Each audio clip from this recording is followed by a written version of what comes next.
Bonjour à tous et à toutes. Merci pour vos remarques à l'issue de mes vidéos. L'une d'elles en particulier a retenu mon attention, non pas parce qu'elle est plus pertinente que d'autres, mais parce qu'elle renvoie à un thème que je trouve douloureux, celui des conjoints et des conjointes de personnes perverses. Alors, moi, je pense à mon cas personnel, hein, j'ai vécu cela finalement avec des amis, entre guillemets, avec des collègues de travail, dans des contextes où finalement je n'étais pas attaché aux personnes de façon aussi, comment dire, embarrassante, si je puis dire. C'est-à-dire que c'était donc des amis, des collègues, des gens que je pouvais finalement plus facilement quitter, et c'était déjà pénible, hein, extrêmement pénible et extrêmement dévastateur et douloureux. Alors j'imagine sans peine ce que ça peut être avec un conjoint ou une conjointe.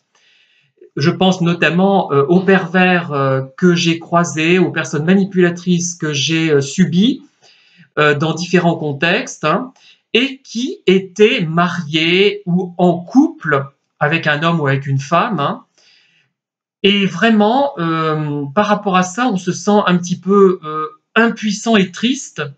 Et vraiment, j'ai envie de donner toute ma compassion à ces personnes, parce que déjà, nous qui avons subi finalement le bord, comment dire, du cyclone, on a subi le bord de la tempête, en fait, une tempête atténuée finalement, même si ça a été déjà apocalyptique presque dans certains cas.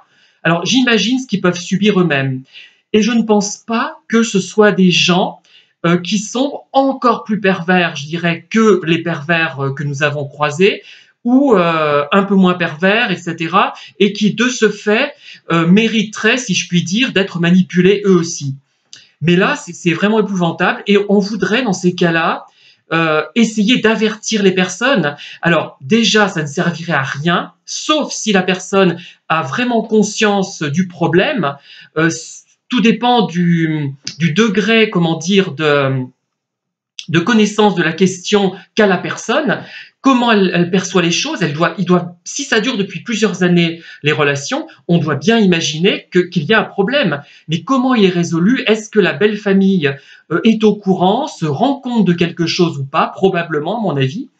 Mais ce sont des vies quand même gâchées, chamboulées, qui peuvent ensuite comment dire, déboucher sur quelque chose de plus agréable, hein, si les personnes prennent conscience qu'elles sont avec un pervers ou une perverse. Mais moi, j'ai une sorte de rage malgré tout en pensant à ça, parce que je me dis, mais si j'ai l'occasion, tant pis, quitte à en subir les conséquences. J'essaierai de croiser, si je peux croiser le conjoint ou la conjointe de ces personnes nocives que j'ai pu rencontrer, et je leur parlerai vraiment tel qu'il faut leur parler. Je mettrai une première couche, je tâterai le terrain, je sais que je ne serai pas écouté, et le problème, c'est que ça peut renforcer la relation. C'est ça, par réaction, ils peuvent renforcer leur relation avec la personne perverse. C'est ça que je trouve grave, c'est ça qui me fait peur, et je pourrais, en second lieu, en subir les conséquences, c'est-à-dire que on va faire remonter le problème. Ah, c'est lui qui a expliqué à ma conjointe ou à mon conjoint comment j'étais, comment je suis, comment il prétend que je suis, plus exactement, parce qu'ils ne vont pas avouer qu'ils sont manipulateurs et pervers, hein. Mais vraiment, je trouve que c'est quelque chose de très douloureux. Je ne sais pas comment vous le ressentez, mais peut-être par empathie, j'ai peut-être une capacité d'empathie, et ça me met un malaise en pensant à ces pauvres personnes qui sont dans cette situation. C'est terrible. Moi, je vois déjà ce qu'on subit nous. Vous le savez, vous qui m'écoutez, vous avez connu, côtoyé des pervers, que ce soit au niveau amical, au niveau professionnel ou amoureux, encore pire donc, hein, et vous savez ce que c'est. Et je pense que vraiment, n'hésitez pas, en tout cas, si vous êtes confronté à une personne perverse, votre conjoint par exemple, surtout dans ce cas-là, votre conjointe aussi, n'hésitez pas à m'écrire, et j'essaierai vraiment non pas je sais pas comment dire, remarque, si vous m'écrivez, ça voudra dire aussi que vous avez déjà pris conscience du problème, hein, et donc une partie du chemin sera fait. Mais si vous avez des doutes, écrivez-moi. Les choses resteront très discrètes. Vous avez, je crois, accès à ma messagerie. Vous pouvez me mettre d'ailleurs un message. Peut-être que vous avez votre adresse Gmail, si c'est le cas, n'a peut-être pas, comment dire, votre nom indiqué en toutes lettres, donc vous ne risquez rien à me poser des questions. Et vraiment, on ne peut pas vous laisser dans cette situation, c'est terrible. Et ça m'est venu comme ça dans la journée, je sais pas comment dire. J'ai imaginé les choses et vraiment, je trouve ça mais ignoble. Que ces personnes soient encore puissent agir comme ça. Déjà, le fait que je les ai subis, c'est insupportable. Hein, et il y aura forcément pour moi un retour de bâton avec ces personnes et je ferai en sorte qu'il y en ait si j'en ai la possibilité, hein, pas pour me venger, pas pour parce que c'est pas une bonne solution de garder en soi cette colère, mais dans le sens où je vais essayer avec beaucoup de prudence d'alerter autour de moi quand j'en aurai la possibilité. C'est trop grave, ça fait trop de dégâts.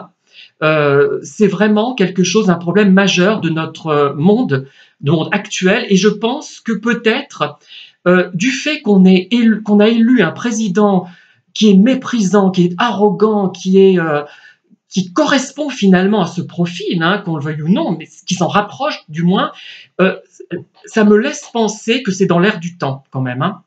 Mais en tout cas, j'en suis à une phase où j'ai envie vraiment, c'est pour ça que j'ai fait toutes ces vidéos, hein, j'ai vraiment envie d'alerter les gens et qu'ils en aient conscience, et pas pour faire de l'argent, mais parce que je détiens quand même des connaissances, une expérience, un savoir, donc quelque chose de transmissible, pour vraiment qu'il y ait une prise de conscience réelle et qu'on arrête de ricaner quand vous dites cette personne est manipulatrice. Je suis désolé, quand j'en suis au point de dire d'une personne qu'elle est manipulatrice, c'est que je le sais avec une certitude absolue.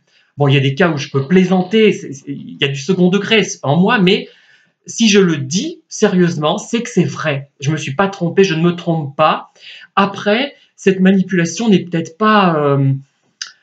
comment dire, y a des gens quand même qui sont récupérables, je pense, hein, qui n'ont pas forcément conscience de ce qu'ils font et qui ont un mode de fonctionnement qui est inadéquat. Mais là, ce ne sont pas de vrais pervers, mais je parle des vrais pervers. Hein. Voilà.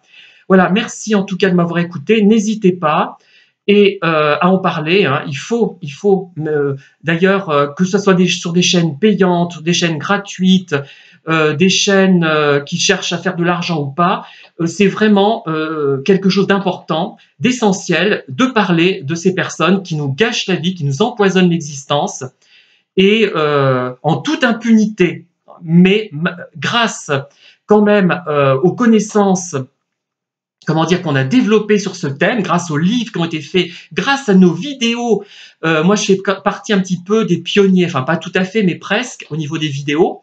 Et je suis bien content parce qu'il y a des gens qui ont pu prendre conscience d'une réalité. Bon, après, il ne faut pas tomber dans l'excès inverse et voir des pervers partout. C'est ça qui me fait peur aussi. Hein. Voilà. En tout cas, merci de m'avoir écouté et bon courage vraiment à tout le monde. Hein. Bon courage. Ne baissez pas les bras. Vous vous en sortirez un jour ou l'autre. Vous en sortirez, je pense, grandi même. Voilà. Merci.